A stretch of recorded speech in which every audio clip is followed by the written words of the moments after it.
Do you ever reflect that if Giuseppe Verdi had been an Englishman, he'd be called Joe Green? Would we still go to his operas?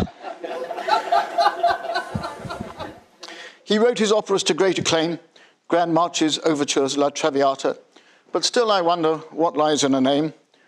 Would his successes have been quite the same, and he so sovereign on the music scene, if Bermondsey had been his alma mater, and he'd been one of us, just plain Joe Green? Now, in this wonderful festival, there were a lot of proper posh poets who neither rhyme nor scan, but I bet no one else has ever before attempted an ode to Marmite. If you look at the top there's a little slogan there on the top of the jar. It says, "I don't think I'll ever write a poem as lovely as Marmite." Ha, that's it. Dark and pungent, dense and glutinous, either we love you dearly or are mutinous, while some of us will swear allegiance to your mysterious ingredients, others will nervously recoil from your resemblance to slick oil. And foreigners so little understand you, the dreadful Danes have actually banned you. But lovelier than a poem, there I think you push comparatives a bit too far.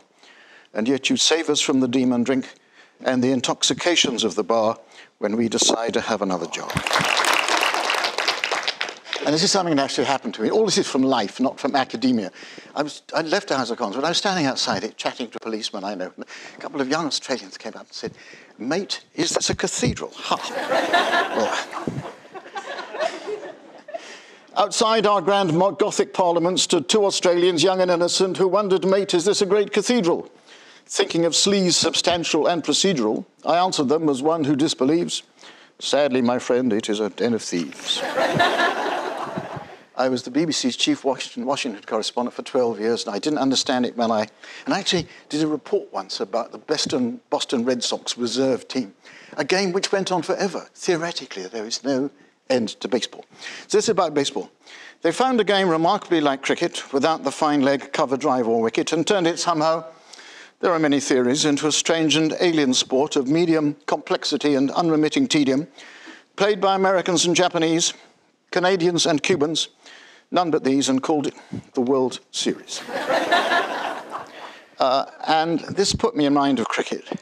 And for some reason, I wanted to write a poem about Bill Edridge. I think it's because Edridge used to open for England with Dennis Compton, whose grandson, Nick Compton, is now opening for England. It's an extraordinary talent to be passed from grandfather to grandson. But Will was remarkable, I mean, not least, because he was married 5 times. It's quite heavy going, even by my standards. It goes like this. I'm quite proud of this because of its end.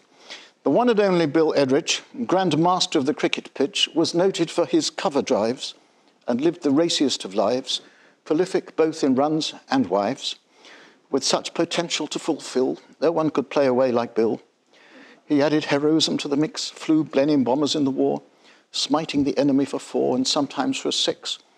Against Australian bodyline, none wickeder, he was the most successful English cricketer.